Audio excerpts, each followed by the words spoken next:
Assalamualaikum, selamat datang kembali di Guru Gembel Channel. Sebelum kita berbicara tentang Putin dalam konteks pria idaman dari wanita-wanita Rusia, kita harus mengenal dulu bagaimana karakteristik dan budaya dari wanita-wanita di Rusia. Ini adalah sesuatu yang sangat unik yang saya pikir saya tidak menemukannya baik di barat maupun di timur gitu.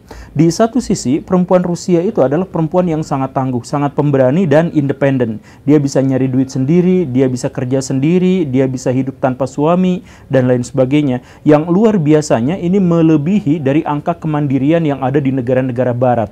Bahkan ini masuk ke dunia sains. Jadi baraya begini, di seluruh dunia ilmuwan itu sebagian besar tentu saja laki-laki, tetapi 29%-nya adalah perempuan. Di seluruh dunia rata-rata perhitungan. Sedangkan di Rusia, seluruh ilmuwan Rusia 41%-nya itu adalah perempuan, yang menunjukkan bahwa perempuan di sana itu sangat giat terhadap sains dan teknologi. Angka 41% itu jauh di atas angka rata-rata dunia dan jauh di atas rata-rata angka di negara manapun. 41% hampir setengah. Berarti ini gendernya benar-benar hampir equality gitu. Nah, kalau misalkan kita hubungkan kenapa bisa seperti itu? Ada sebuah survei yang sampai menyebutkan bahwa Putin itu adalah seorang laki-laki yang hot, yang laki-laki yang sangat hebat, laki-laki yang menjadi idaman para wanita. Sampai 20% dari wanita di Rusia itu sangat mendambakan punya suami Putin, atau ingin dinikahi oleh Putin, atau setidaknya memiliki suami yang seperti Putin. Kenapa bisa seperti itu? Simak videonya sampai tuntas, kita akan sama-sama belajar tentang pria idaman ala Putin.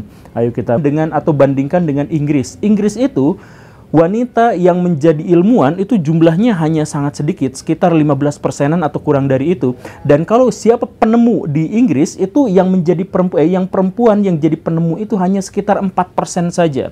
Bandingkan dengan Rusia yang penemu di sana itu sampai 15% diantaranya adalah wanita.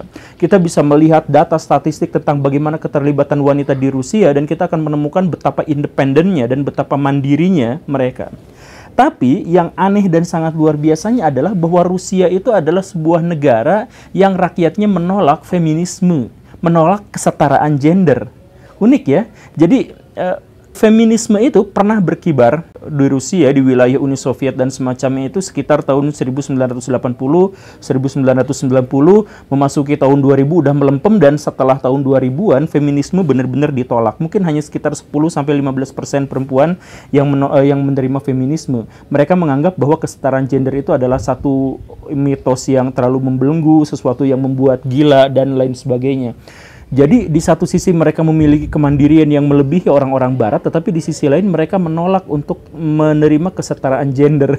Unik ya, menolak feminisme barat. Kenapa bisa seperti ini? Ya ada banyak cerita, ada soal propaganda, ada soal apa dan sebagainya.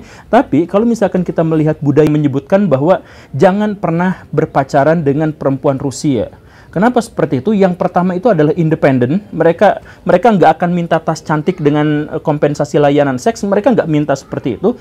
Sangat independen. Tetapi di sisi lain mereka memiliki kriteria yang sangat tinggi untuk laki-laki gitu. Jadi misalkan ketemu sama laki-laki gitu ya. Laki-lakinya ganteng, laki-lakinya necis, banyak duitnya apa dan sebagainya, tapi sedikit ngomongnya terlalu banyak aja menurut mereka, itu udah langsung dibuang dari kriteria gitu. Kan ini terlihat sangat kontradiktif ya. Jadi di satu sisi mereka itu sangat mandiri, tetapi di sisi lain menolak kesetaraan gender. Kok bisa seperti itu?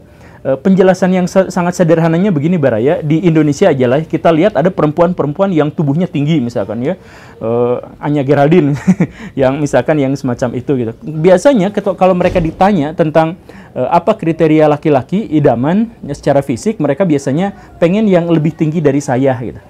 Gitu ya. Jadi perempuan itu biasanya seperti itu. Ini untuk memudahkan saja penjelasan kita tentang bagaimana karakteristik perempuan di Rusia. Jadi perempuan di Rusia itu tetap menginginkan laki-laki yang lebih darinya. Jadi kalau misalkan ketemu sama laki-laki, gak seneng banget sama laki-laki itu yang ngondek, atau gak suka banget sama laki-laki itu yang banyak bicara, atau gak seneng banget sama cowok-cowok yang nge-gym. Bagi mereka cowok yang nge-gym itu berarti cowok yang cari perhatian gitu. Dan cari perhatian itu adalah suatu atribut yang harus diterapkan pada perempuan, bukan laki-laki. Jadi perempuan dan laki-laki itu benar-benar terpisah. Karakteristiknya apa-apanya semuanya itu harus terpisah. Jadi kalau misalkan perempuan itu diwajarkan sebagai cerewet, centil dan sebagainya, maka laki-laki tidak boleh seperti itu gitu. Makanya ada sebuah situs kencan yang karakteristik perempuan di Rusia itu mandiri, Tetapi ketika mereka ingin mencari pasangan, mereka ingin mendapatkan laki-laki yang jauh lebih mandiri, jauh lebih sigma male dalam tanda kutip, jauh lebih alfa gitu daripada dirinya, sehingga dirinya tetap takluk, tetap tunduk di bawah dia gitu. Di sana itu tradisinya, tradisi ala timurnya kuat sebenarnya dalam konteks ini. Bahkan kemarin di beberapa tahun yang lalu itu ada anggota DPR perempuan. Ketika rapatnya itu kelamaan sampai sore gitu dalam rapat DPR itu, kemudian dia protes, "Woi, ini rapat lama-lama banget sih, kenapa saya kan harus pulang ke rumah untuk menyiapkan makan malam untuk suami saya?" gitu. Jadi di satu sisi dia sudah sampai ke anggota DPR yang menunjukkan bahwa dia wanita karir, tetapi di sisi lain dia protes karena dia harus pulang untuk menyiapkan makan malam buat suaminya. Jadi dia tetap, dalam tanda kutip ya, tetap tunduk patuh pada otoritas dan dominatus oleh para feminis barat tentang hubungan antara suami dan istri, itu di Rusia ada. Jadi misalkan gini ya, kan kalau di Indonesia itu dan di Rusia juga sama. Jadi uang suami itu adalah uang suami dan uang istri, tapi uang istri adalah uang miliknya sendiri, begitu kan? Ini ditentang sama feminis-feminis barat, itu menunjukkan bahwa si laki-laki masih arogan. Perempuan Rusia itu tetap mendambakan bahwa dirinya itu dilindungi, tetap mengharapkan bahwa dirinya itu dinafkahi dan sebagainya, tapi karena dirinya sudah mandiri, maka si laki-lakinya itu harus lebih daripada dia gitu. Makanya saya punya tebak-tebakan buat Baraya.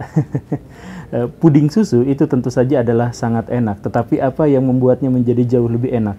Yaitu ubah huruf D-nya menjadi huruf T. Tetek tiktis. Bapak-bapak memang jago banget bikin jokes. Tapi gini Baraya, jokes barusan itu garing ya. Jokes barusan itu sebenarnya adalah satu yang sangat buruk kalau misalkan disampaikan di Rusia. Perempuan-perempuan Rusia itu paling benci kalau jokes itu bikin yang agak berbau-bau mendekati ke hal-hal yang sensitif terkait dengan wanita gitu.